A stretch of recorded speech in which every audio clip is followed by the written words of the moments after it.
Day. WHO ने इस दिन को डिसाइड किया इसलिए कि जो सुसाइडल टेंडेंसी आज के यूथ में या जनरेशन में और साथ साथ हर एज ग्रुप में बढ़ रही है, उसके प्रति लोगों को अवेयर किया जाए और ये नेगेटिव बिहेवियर जो एक प्रकार से हमारे अंदर है, सेल्फ हार्म हम अपने आप को पहुंचाते हैं, उस पर रोकथाम लगाई जा सके। तो इसी ओकेजन पे एक जागरूकता कार्यक्रम मैं डॉक्टर ममता अग्रवाल मेरठ से हूँ और मेंटल हेल्थ सर्विसेज एक फाउंडेशन है जिसको मैं चलाती हूँ और कोशिश करते हैं हम लोग मेंटल हेल्थ से रिलेटेड जितने भी इश्यूज हैं उनको सॉल्व करने का। तो आज का विषय है सुसाइड प्रिवेंशन कि किस तरह से लाइफ में आ रही स्ट्रगल को फेस करते हुए हम अपनी लाइफ को आगे ले जा सकते हैं। Life is full of challenges, ये आप सभी मानते हैं।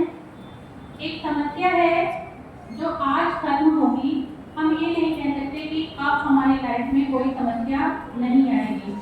लाइफ में एक समस्या खत्म होती है और दूसरी शुरू हो जाती है, लेकिन कभी कभी कोई समस्या इतना गंभीर रूप लेकर आती है कि हम अपने बिहेवियर पर, अपने माइंड पर, अपने इमोशंस पर कंट्रोल नहीं रख पाते और कोई नेगेटिव स्टेप ले लेते हैं। ये मैं यहाँ पर केवल इसलिए नहीं हूँ कि आप लोगों को जागरूक कर सकूँ, आप लोगों को अवेयर कर सकूँ और ये मोटिवेट कर सकूँ कि लाइफ में कोई ऐसा कदम नहीं उठाना। आप लोगों के साथ साथ हमारा प्रयास है, आपके नज़दीकी, आपके परिवारजन, आपके फ्रेंड, अगर आप समाज में ऐसा कोई व्यक्ति देख रहे हैं जो बहुत परेशान है और समस्याओं से बाहर नहीं निकल पा रहा है, तो हम किस तरह से पहचाने कि वो रिस्क में है, उसका बिहेवियर रिस्की है, वो अपने आप को नुकसान पहुंचा सकता है, और हम किस तरह से, क्योंकि हम लोग मनोविज्ञान के क्वालिफाइड नहीं हैं, हम किस तरह से सेल्फ टेक्निक्स का यूज कर उस व्यक्ति को काम करने में, उस समस्याओं से बाहर निकलने में और समझने में लाइफ के चैलेंजेस को हेल्प कर सकते हैं। तो ये सेशन आप सभी के लिए, आपके परिवार के लिए, आपके दोस्तों के लिए जरूरी है। मैं शुरू करती हूँ एक बार अपनी स्लाइड से।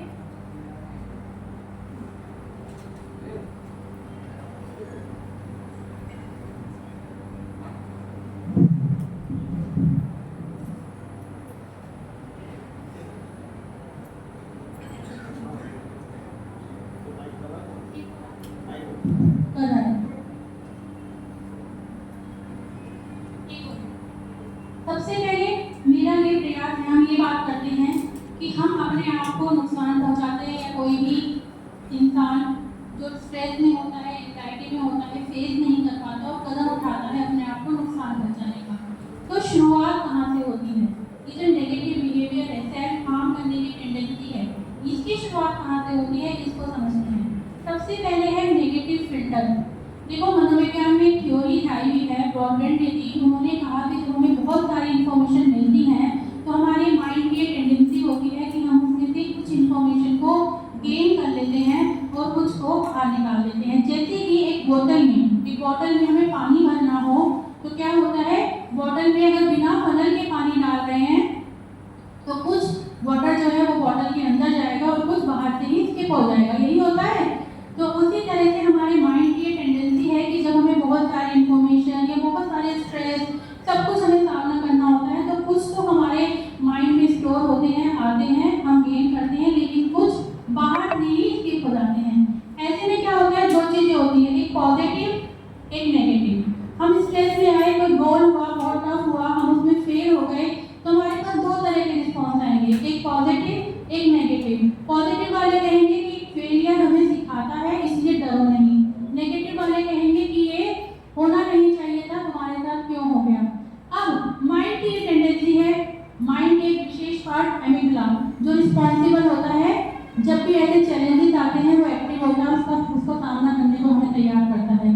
तो वो क्या है उसका कि नेगेटिव जो रिस्पॉन्सेज आते हैं उसको ज़्यादा गेन कर लेते हैं और जो पॉजिटिव रिस्पॉन्स आते हैं उसको हम ले नहीं पाते। ठीक है, इस वजह से शुरुआत होती है, मतलब नेगेटिव फिल्टर, जो हमें रिस्पॉन्स मिले हमने उसकी जो फिल्टरिंग करी वो नेगेटिव को ले लिया बट पॉजिटिव को इग्नोर कर दिया। ठीक है, हम बार बार किसी ने हमसे कह दिया, हम कहीं तैयार होकर गए और किसी ने बोल दिया कि तुम्हारी ड्रेस अच्छी नहीं लग रही, तो बेसिक सी बात, तो हम पूरा फंक्शन इसी माइंड में, इसी परेशानी में निकाल देंगे कि काश में कुछ और पहन आता या पहन आती, मैं तो अच्छी नहीं लग रही, इसने बोला है। ये एक छोटी सी हमारी डेली लाइफ की समस्या है जो सबके साथ होती है।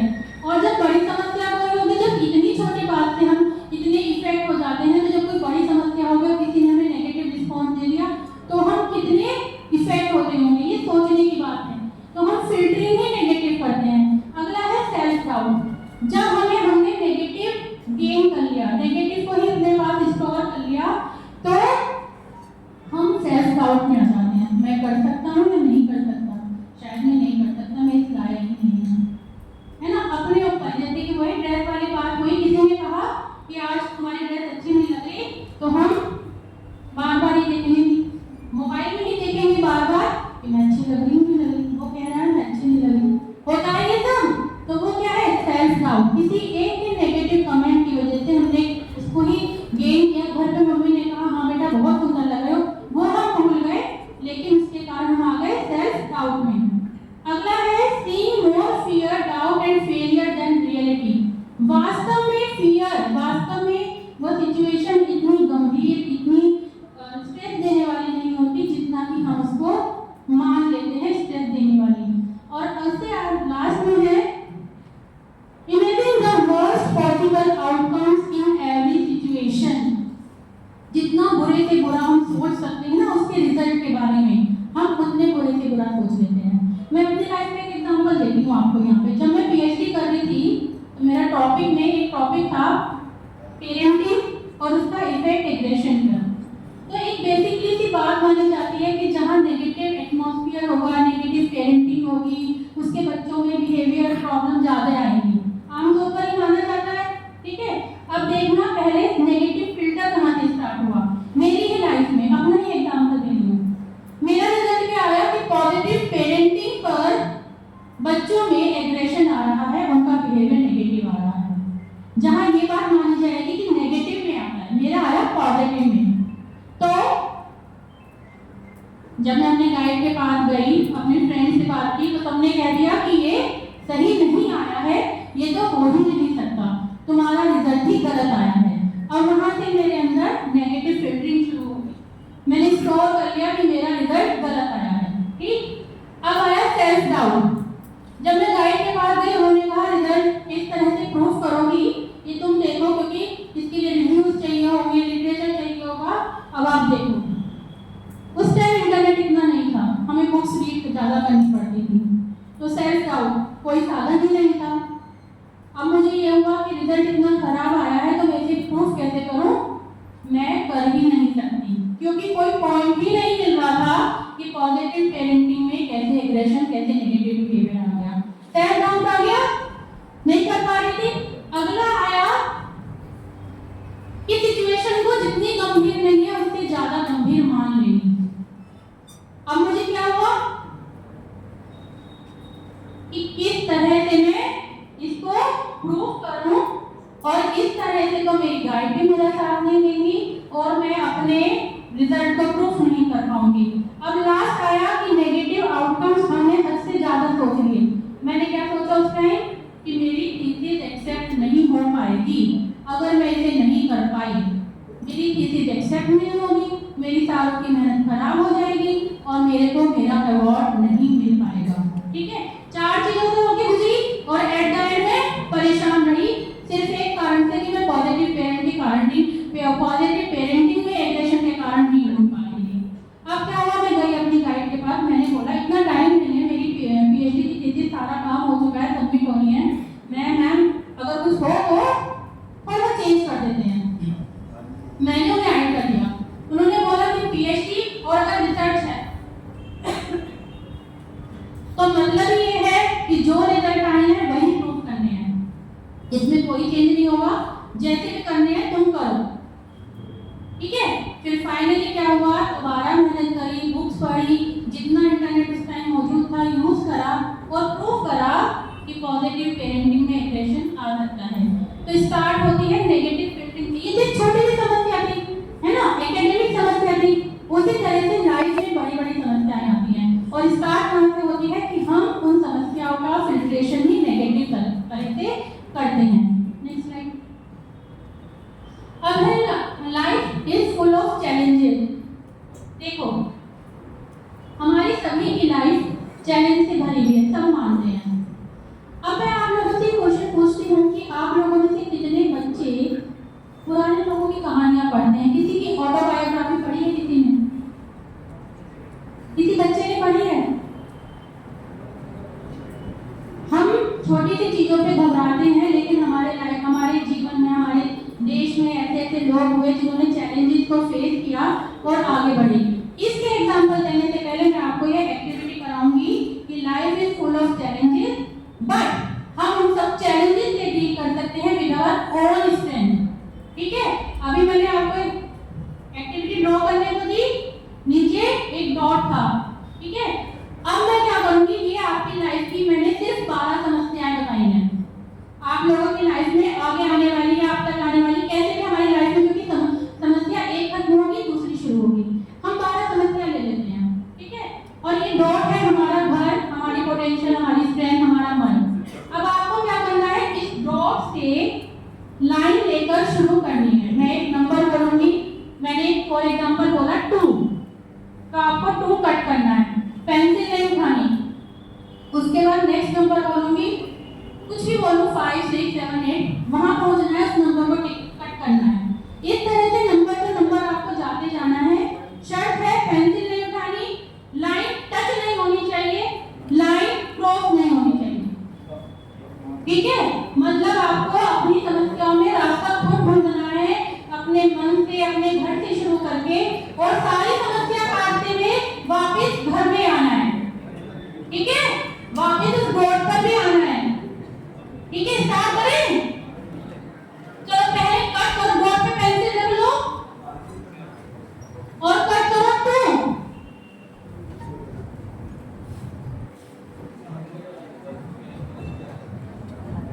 डॉट पे पेंसिल रखी, वहां से एक लाइन ड्रॉ करना शुरू करो, 2 तक ले जाओ, कोई भी रास्ता आप चूज करो, वो आपकी मर्जी, और उस डॉट से लाइन ले जाते हुए काट दो 2। लाइन ले जाओ, डॉट से आगे को ले जाओ 2 तक, किसी भी रास्ते से। जल्दी करो बेटा थोड़ा सा। 2 कट गया, अब आप पेंसिल मत उठाना। ठीक है, यूं ही हमें आगे बढ़ना है। 2 के बाद कट करो 5। हाँ, 2 से ही लाइन ले जानी है 5 तक। जिस नंबर को कट करोगे उसी से ही आगे लाइन ले जानी है। 2 से गए हम 5 पर, घर में वापस नहीं आना है, घर में सारी समस्या सब खत्म करके आएंगे। 2 के बाद गए 5 पर, 5 के बाद जाना है 8 पर। 8 रास्ता आपका है, आपको खुद बनाना है। 8 के बाद आपको आना है 10 पर।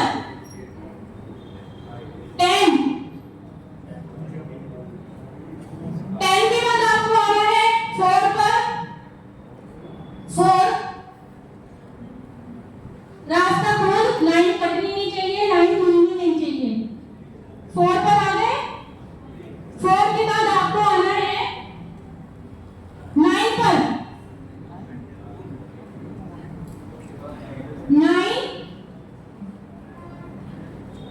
9 के बाद आपको आना है 6 पर।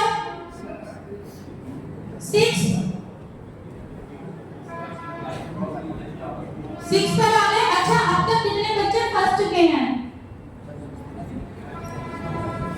और किसका अभी सही चल रहा है? चलिए आगे कट करते हैं। 6 पर आ गए, 6 के बाद कट कीजिए 12।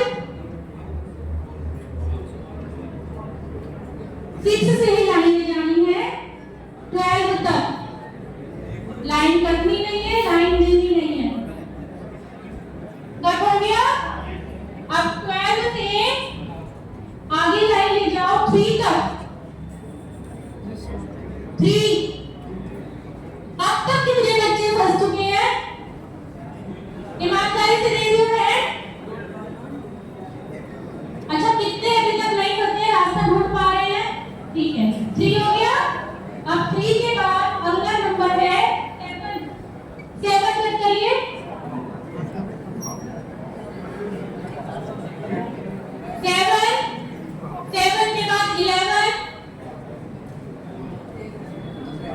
11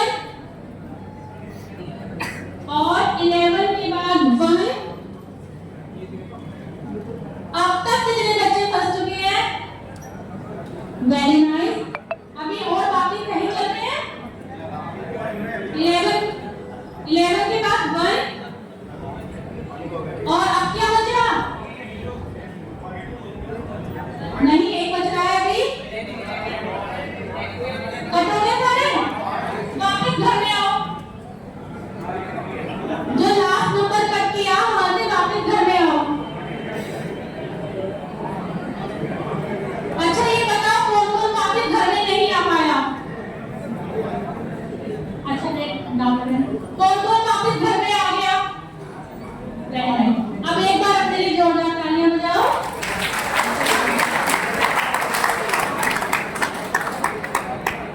देखो, ये हमारी लाइफ की समस्याएं हैं। अब आप ये देखो, मैंने आपको कोई रास्ता नहीं बताया था। आपने एक मिनट साइलेंस।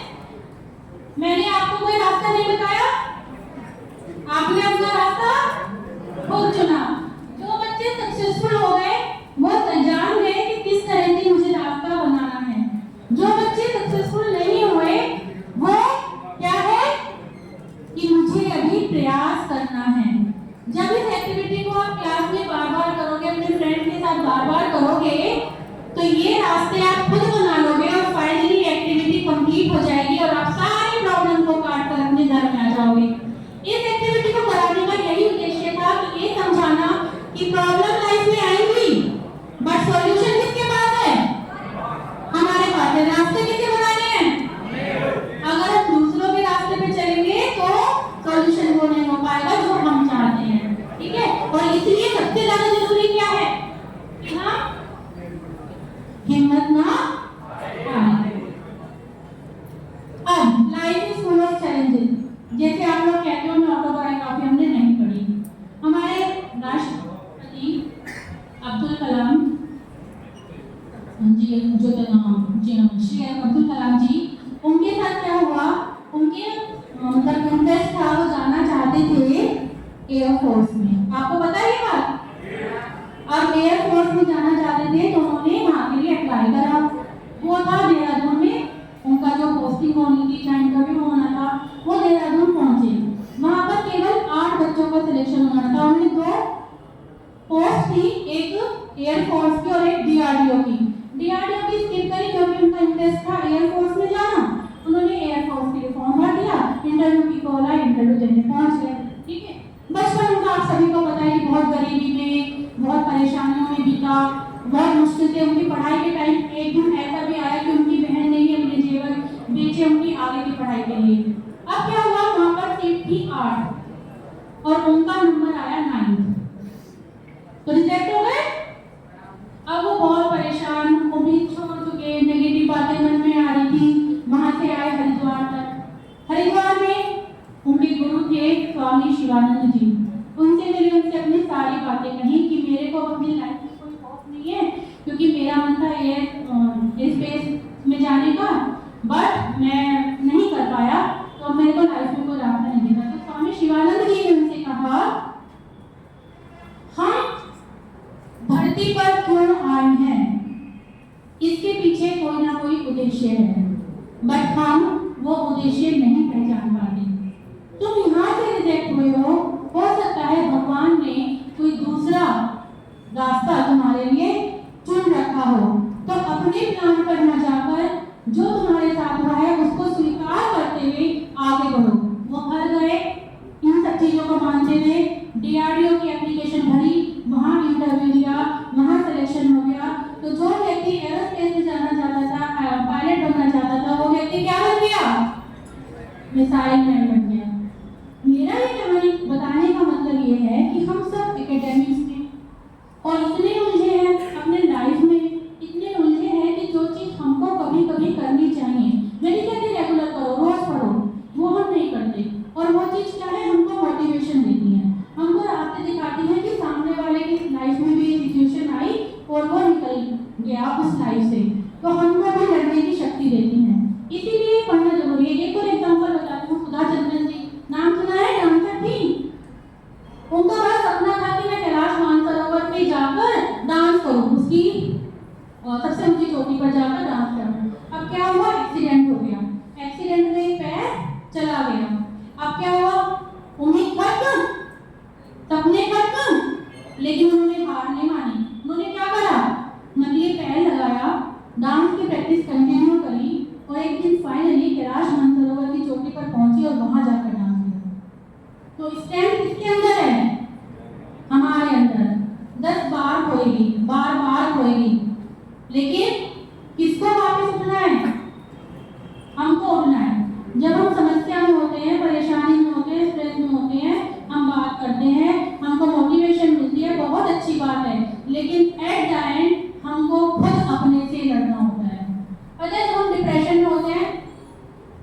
एक तो आजकल एक बहुत बड़ी समस्या है, छोटी सी भी टेंशन हुई ना तो नाम दिया जाता है डिप्रेशन में है।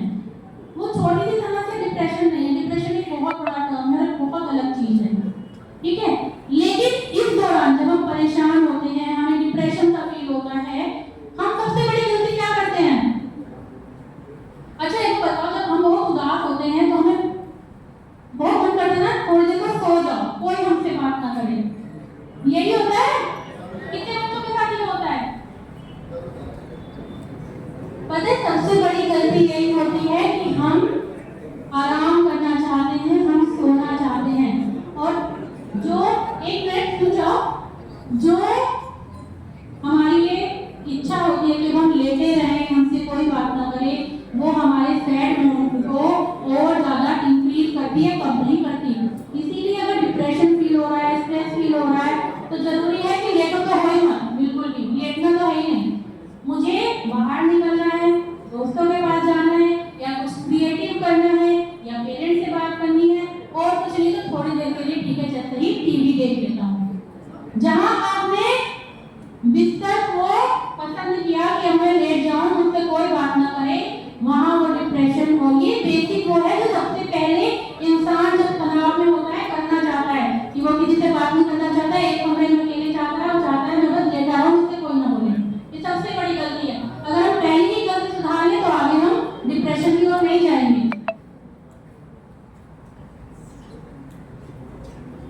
Experiencing negative thoughts or feelings are temporary. सब टेम्पररी होती हैं, कोई परमानेंट नहीं है। हर प्रॉब्लम अपने साथ सॉल्यूशन लेकर आती है। आप ही कहो, अगर एक मैथ का एग्जांपल में मैथ की प्रॉब्लम आपको सॉल्व करने को दूं और आपसे किसी से सॉल्व ना हो पाए, आप अपने टीचर के पास गए, आपके टीचर से सॉल्व नहीं कर पाए, तो फाइनली इस प्रॉब्लम में क्या है? कहीं ना कहीं मिस्टेक है, हमें वो मिस्टेक ही सर्च करनी है ना। और अगर प्रॉब्लम सॉल्व हो रही है तो इसका मतलब वो सॉल्यूशन ले रही है।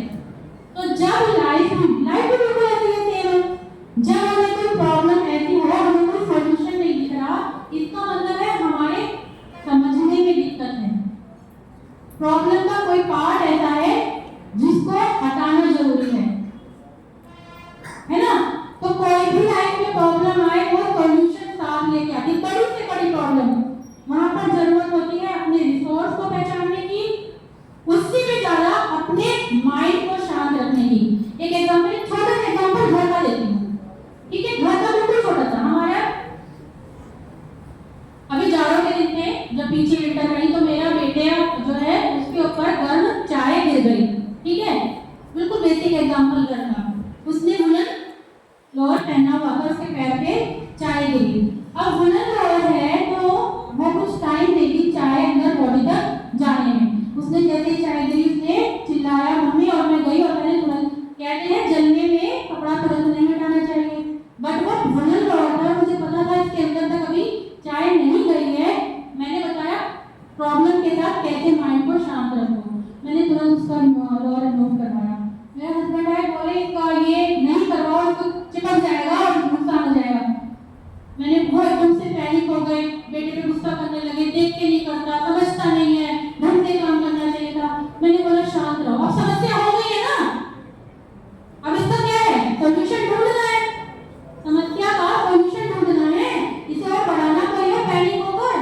ये तो छोटी सी है, लाइफ में कोई भी समस्या आएगी उसका सॉल्यूशन होगा, लेकिन जरूरत है वहां पर हमारे दिमाग को शांत रखने की। अभी एक और एग्जांपल, जब मेरा बेटा 2 साल का था, मैं स्कूटी पे जा रही थी, ठीक है।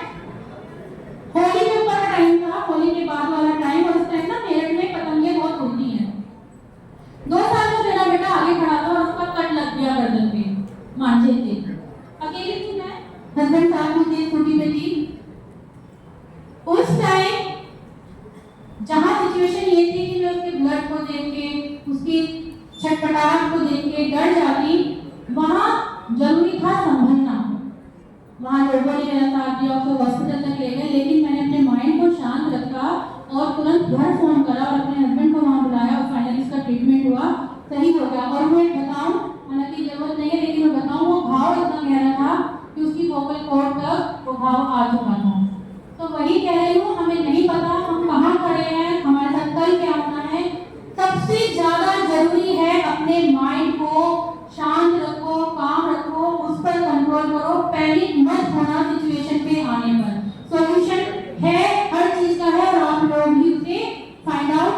सकते हो।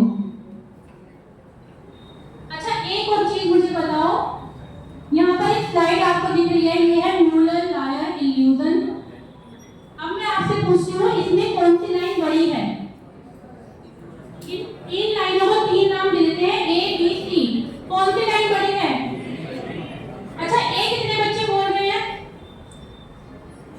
बी कितने बच्चे बोल रहे हैं? और सी कितने बच्चे बोल रहे हैं? अच्छा, कुछ ऐसे भी बोल रहे हैं कि कोई भी बड़ी नहीं है, सारी बराबर है। सारी बराबर है। अब देखो, सारी बराबर है। जिनको लगा मैं बताती हूँ, देखो सारे इक्वल हैं। ये क्यों बताया मैंने कि जब प्रॉब्लम आती है ना तो फर्क होता है नजरिए का, कि हमने किस दृष्टि से उसको देखी। कोई उसे बहुत बड़ा मान लेता है, कोई उसे छोटा मान लेता है। जैसे इस इसी वाली स्लाइड में अगर आप देखें, एक मिनट रुको, अगर हम इसको देखें तो ये छोटी दिखेगी, ये बड़ी दिख रही है, जबकि है क्या तीनों इक्वल। तो ये हमारा नजरिया है कि हम प्रॉब्लम को, ये प्रॉब्लम थी समझो, प्रॉब्लम को किस नजरिए से देख रहे हैं। उसे कितना छोटा मान रहे हैं, कितना बड़ा मान रहे हैं, या कितना मान रहे हैं कि हम डील कर सकते हैं प्रॉब्लम से। तो नजरिए में बदलाव, जब सिचुएशन आ जाए उसके अकॉर्डिंग करो और प्रॉब्लम को घबराना नहीं है। नेक्स्ट, अब किस तरह से जब चैलेंजेस आएंगे ना हमारी लाइफ में, स्ट्रगल आएगी, तो कैसे उससे बाहर निकलें। सबसे पहला है हम ना डिनाई करते हैं, हम मानते ही नहीं हैं। किसी को कोई बीमारी हुई तो जैसे मैं बताऊं, मेजर बीमारियां, कैंसर हो गया या एड्स वगैरह हो गया, तो उसमें पेशेंट सबसे पहले क्या करते हैं, मानते ही नहीं कि मुझे ये चीज़ हो सकती है ना। तो ये तो बहुत बड़ी है, भगवान किसी के साथ ना करे। लेकिन लाइफ में जब भी कोई छोटी प्रॉब्लम भी आती है ना, हम एक्सेप्ट नहीं करते, मेरे साथ हो ही नहीं सकता। तो जो भी आया है उसको एक्सेप्ट करो, हो सकता है, लाइफ अनप्रेडिक्टेबल है, कुछ भी हो सकता है। अब आया है तो उसका समाधान, तो डिनायल में मत जाओ, नहीं एक्सेप्ट करूंगा। डिनायल में गए तो सॉल्यूशन में डिले हो जाएगा। अगला है पॉज बिफोर रिएक्ट। दो काम होते हैं, एक रिएक्ट करना, एक रिस्पॉन्ड करना। रिएक्ट करना क्या है, किसी ने आपके साथ एब्यूजिव लैंग्वेज यूज किया, आपने तुरंत से पलटवार कर दिया। रिस्पॉन्ड करना क्या है कि भाई तुम्हारी टेंडेंसी होगी, बट मेरे संस्कार नहीं है कि मैं एब्यूजिव लैंग्वेज यूज करूं। इससे अच्छा है मैं सिचुएशन से दूर हो जाऊं, या तुम्हें प्यार से समझाऊं, या किसी ऐसे से बात करूं जो तुम्हें समझा सके। तो रिएक्ट नहीं करना, रिस्पॉन्स करना है। जब स्ट्रेसफुल सिचुएशन आती है ना, तब हम रिएक्ट करते हैं, रिस्पॉन्स नहीं करते। अंतर समझना है बिटवीन रिएक्शन और रिस्पॉन्स। अगला है टॉक, डोंट हाइड। अपनी बातों को शेयर करो, जिससे भी, जो भी आपको लगता है विश्वसनीय है, मेरी बात को समझ सकता है, वो आपके टीचर हो सकते हैं, आपके फ्रेंड हो सकते हैं, आपके दोस्त हो सकते हैं, उनके साथ अपनी बात को शेयर करो। और अगला है रिमेंबर द बिगर पिक्चर, मतलब याद रखो लाइफ एक बहुत बड़ी चीज है, मतलब आपको बहुत लंबी लाइफ जीनी है, और उसमें आने वाली छोटी छोटी प्रॉब्लम जो है वो एक लाइफ का हिस्सा है, आएंगी और चली जाएंगी। तो इसको समझो। और अगला क्या है, believe in time will be past. एक वो कोट है ना, किसी ने पूछा कि दीवार पे ऐसा कुछ लिख दो कि कोई अच्छा सुख वाला आदमी पढ़े तो वो दुखी हो जाए, और दुख वाला आदमी पढ़े तो वो सुखी हो जाए। तो उसने लिखा कि ये टाइम नहीं रहेगा। तो जो भी टाइम हमारे साथ है, अगर कोई बुरी सिचुएशन आ गई है तो समय के साथ वो सिचुएशन खत्म हो जाएगी। जो समय आज है वो कल नहीं था, जो कल होगा वो आगे नहीं होगा, मतलब टाइम चेंज होता रहता है। जब बुरी सिचुएशन आ जाए तो बिलीव रखो टाइम चेंज होगा। इसका भी एग्जांपल देती हूँ। एक लेडी थी, एक परिवार था, उन्होंने क्या करा, अपना पूरा पैसा इकट्ठा करके एक बिजनेस में लगा दिया। अब बिजनेस में लगाया, वो पूरा लॉस हो गया, पूरा घाटा, और हालत ये हो गई कि सुबह है तो शाम रोटी नहीं है। ठीक है, अब क्या हुआ, उनके मन में नेगेटिव विचार आने लगे। उनको लगा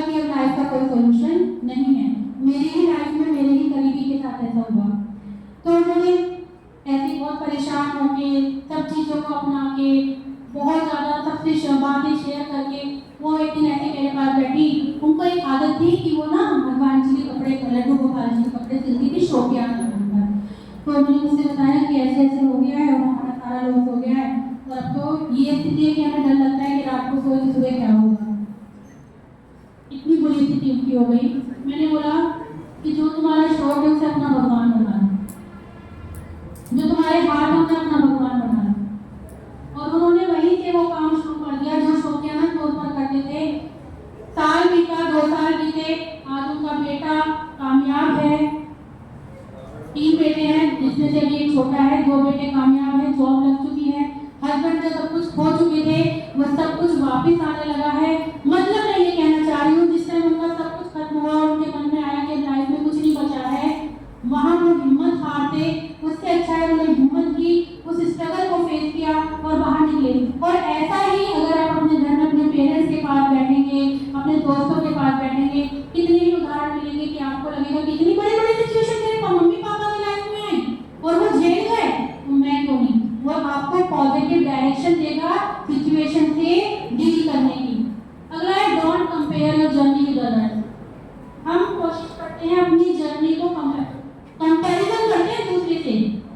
पता है कंपैरिजन की हद ये है कि किसी ने एक काम शुरू करा और हमारा काम अच्छा चल रहा है, उसका काम देख के हम सोचेंगे इसका काम अच्छा चल रहा है तो हम भी यही काम करें। अपनी लाइफ स्टाइल को दूसरे के अनुसार चला रहे हैं, दूसरों से कंपेयर कर रहे हैं।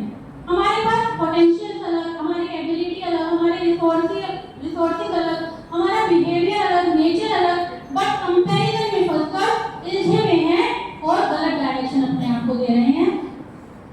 फायदा क्या होगा? सही तो होगा नहीं, क्योंकि जो हमारे अंदर है उसे तो कर नहीं रहे, दूसरों की देखा देखी व्यवहार कर रहे हैं, तो एट द एंड क्या होगा? स्ट्रेस आएगा, चीजों में हम फेल होंगे, फिर स्ट्रेस आएगा और वही चीजें आगे धीरे धीरे बढ़ती चली जाएंगी। ये कुछ चीजें हैं जिनसे ना केवल हम खुद बच सकते हैं बल्कि अपने परिवार को, अपनी फैमिली को भी बचा सकते हैं नेगेटिविटी में आने से। और जब कोई बच जाएगा नेगेटिविटी में आने से तो वो अपने आप ही ऐसा कोई कदम नहीं उठाएगा। नदी में एक बार बताओ, अगर कोई पानी बिल्कुल शांत है और उसने अपनी स्विमिंग सीखी तो क्या वो बेस्ट स्विमर बन पाएगा? जब तक वो समुद्र में नहीं उतरेगा, लहरों को नहीं फेस करेगा, वो उतार चढ़ाव नहीं देखेगा, वो जिंदगी की जंग लड़नी कैसे सीख पाएगा? तो ये लाइफ हमारी पूरी उस लहरों वाली नदी की तरह है जिसमें लगातार लहरें आ रही हैं और हम लोग क्या कहते हैं स्विमर हैं जिन्हें हमें उनका सामना करते हुए निकलना है। इस पूरे का जो उद्देश्य है वो सिर्फ इतना है कि आप लोग अभी बहुत यंग एज में हैं, आगे आप लोगों के पास रिस्पॉन्सिबिलिटीज आनी है, नए नए चैलेंजेस आने हैं, परिवार बढ़ेगा, जिम्मेदारियां बढ़ेंगी। रोज आज आप सोचेंगे ये समस्या निपट गई, चलो ठीक है फाइनल, कल एक नई समस्या लेकर सामने आएगी। तो इसीलिए लाइफ में कभी हारना मत, कभी डरना मत, ना खुद हारना और ना दूसरों को हारने देना। अच्छा अब एक बात बताओ, अगर मैं पूछूं कि आप लोग कैसे खुश रहते हो, कैसे हंसते हो, तो आप कैसे आंसर दोगे? जरा एक बार हंस के बताना। इतना स्लो हंसते हो आप लोग। अब देखो मेरे साथ हंसना, ठीक है, लेकिन मेरे साथ कैसे हंसोगे? मैं बोलूंगी हाँ नहीं, मैं बताऊंगी। मेरे साथ कैसे हंसोगे? जब मैं कहूंगी 1 तो आपको एक बार करना है हाँ, मैं कहूंगी 2 आपको हाँ, मैं कहूंगी 3 ठीक है, पता है रैंडमली कहूंगी, सीक्वेंस से नहीं कहूंगी, मेरा सपोर्ट करेगा, ठीक है? चलिए 1 3 4 2 1 समझ आ गया? आप इसे जल्दी जल्दी करेंगे, मैं कहूंगी नहीं, ठीक है? 2 3 1 4 2 1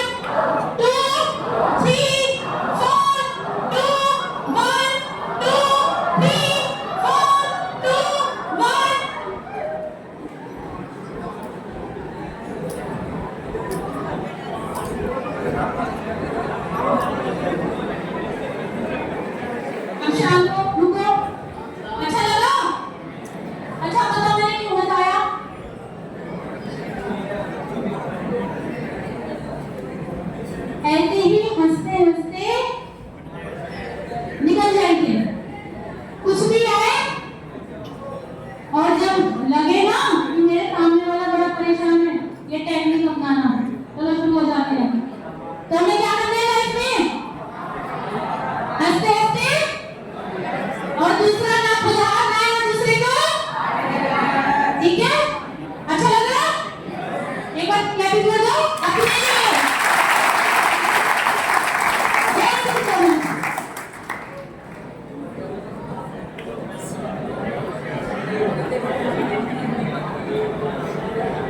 धन्यवाद।